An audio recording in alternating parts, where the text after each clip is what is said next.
South Africans couldn't get over a big shock as the killer of DJ Warras made a shocking confession. He finally revealed the amount of money he was paid to kill DJ Warras, and also confessed to the most shocking details about the murder.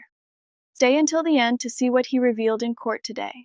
Should he be forgiven if he pleads guilty, or be sent to prison without remorse? Let us know your opinion in the comments, and don't forget to hit the like button and subscribe for more updates. So there was a notable absence from Warrick, DJ Warras' Stocks family, as the man believed to have pulled the trigger made his first appearance before the Johannesburg Magistrate's Court. So SABC News understands that the total hit was worth 25,000 rand, while the alleged shooter, Armindo Pacula, allegedly received 7,000 rand. It's also believed he made a confession, and this past weekend conducted a pointings out of the crime scene. So while the alleged shooter, Pacula, was not spotting any dreadlocks in court, like in this picture on the day of the shooting, it's understood police found dreadlocks at the shack where he was arrested. They also found this bag, which the gun was allegedly concealed in, but the gun has not yet been found. At this stage, the state will request the remand.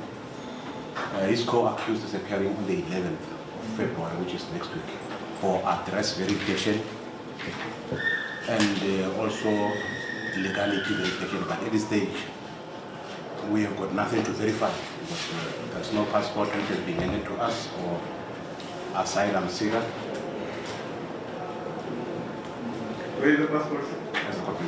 Passport when you ID naman po rin. go, she left my ID with a police officer. ID? They. They. That's correct, George.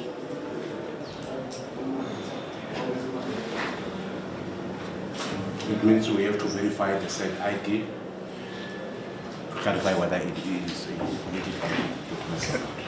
While Pacula will be back in court on February the 9th, his co-accused Victor Majola will be back in court 2 days later after last month being denied bail. Crisaldo Lewis, SABC News at the Johannesburg Magistrate's Court. Join as accused number 2 in this matter. The accused is facing the charges of premeditated murder, conspiracy to commit murder, and is also facing contravention of Section 49 of the Immigration Act because he's illegal in the country. It is a Schedule 6 offense, and therefore, at this stage, state is opposing bail. That's the court process.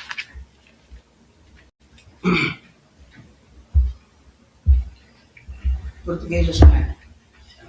Can I have the check sheet, please? Give me the check sheet.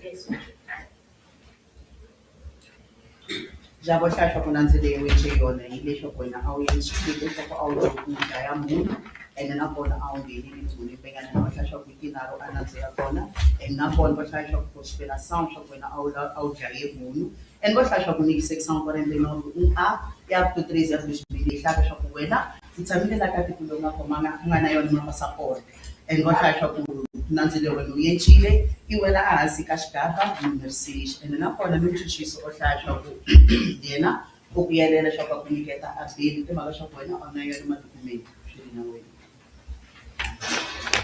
What is your name, sir? I'm a Vietnamese lawyer. Armindo Pacula. Armindo Pacula.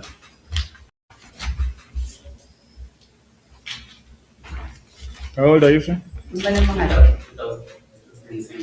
25 years old. Mr. Pacula, you are being charged with very serious offenses here. You know, there is a prescribed minimum sentence of imprisonment for life for this type of offense. Do you understand this explanation? Já a juíza acha que não se deu em Chile, então já não vai comunicar a juíza acha que não está tama malembe da anzini a jail. Wait to see. I understand your issue.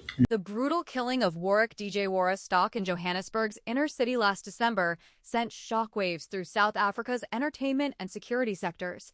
The 40-year-old media personality and founder of a VIP protection company was gunned down outside the Zambezi Flats building on December 16, 2025, in what authorities have described as a targeted assassination. This case has unfolded with chilling details of motive, payment, and now the involvement of a second suspect, highlighting the disturbing ease with which lives can be traded for relatively small sums in certain criminal circles. The latest development came on February 2, 2026, when Armindo Pacula, a 25-year-old Mozambican national, appeared briefly in the Johannesburg Magistrate's court. Pacula faces serious charges: murder, conspiracy to commit murder, and contravention of the Immigration Act. His appearance followed an arrest late last week in the Marathon informal settlement in Primrose, east of Johannesburg, during a crime intelligence-led operation. The court postponed the matter, including his anticipated bail application, to February 9th, allowing time for the state to verify his residential address, identity details, and immigration status. These procedural steps underscore the complexities often involved when foreign nationals enter the picture in high-profile South African criminal cases. Pacula's arrest marks a significant step forward in an investigation that had already seen one suspect denied bail.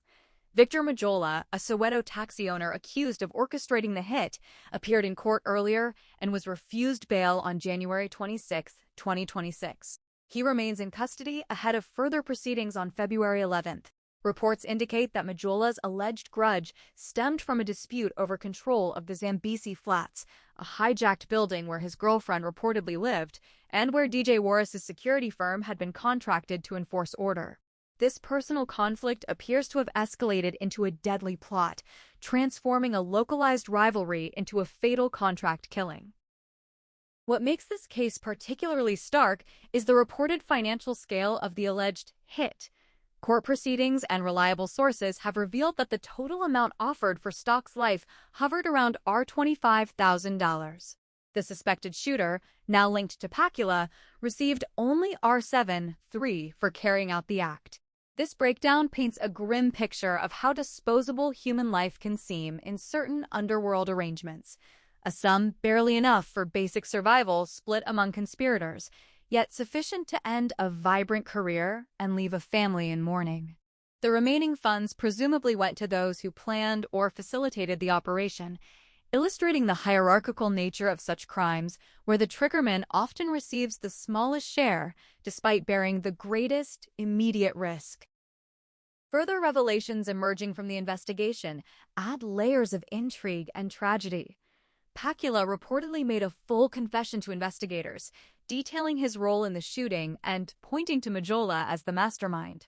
According to accounts, after pulling the trigger, Pacula cut off his dreadlocks, possibly to alter his appearance, fled across the border to Mozambique, and later returned to South Africa, driven by hunger and hardship.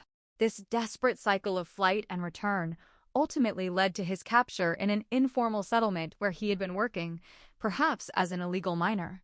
Such movements highlight the porous borders and economic pressures that can intersect with criminal activity in the region, turning a cross-border suspect into a key figure in a Johannesburg courtroom. The postponement to February 9th is more than a routine delay. It reflects the state's careful approach to building an airtight case. Questions about Pacula's legal status in South Africa dominated much of the brief hearing, with prosecutors seeking confirmation of his address and immigration records. If discrepancies arise, they could strengthen arguments against bail, especially given the gravity of the charges and the potential for flight risk. A life sentence looms if convicted on the murder counts, making any procedural misstep costly for the defense. Meanwhile, the case's progression ties back to the earlier denial of bail for Majola, creating a timeline where both suspects' fates may converge in the coming weeks. Beyond the courtroom specifics, the murder of DJ Warras exposes broader societal fault lines. A man known for his work in media and providing protection services became vulnerable in the very spaces where security was supposed to prevail. The alleged motive, rooted in control over a hijacked building, speaks to the persistent challenges of urban decay, informal economies, and turf wars in Johannesburg's inner city. When because disputes it's over property or illegal in the influence country. turn lethal, and when they can be resolved for amounts that It is a pale in Schedule 6 comparison to the offense, value of a human life, it and raises therefore uncomfortable at this questions stage, about state is supposed enforcement, to inequality, and the devaluation of safety in certain communities. As the case heads toward its next hearing on February 9th, public attention remains fixed on how justice will unfold. The confession, the modest payout, the flight and return, all these elements weave together a narrative of calculated violence undercut by human desperation. For the family and friends of Warrick stock, each court appearance brings a step closer to accountability, yet also prolongs the pain of loss. The coming days will likely reveal more about the evidence linking the suspects, the strength of the state's opposition to bail, and whether this tragedy can prompt meaningful reflection on the conditions that allow such crimes to occur. In the end, what began as a shocking shooting in the Johannesburg CBD has evolved into a story of conspiracy, border crossings, and the stark economics of murder. With 2 suspects now in the system and proceedings set to resume soon, the pursuit of truth in this matter continues, reminding society that behind every headline lies a life irretrievably altered and questions that demand answers.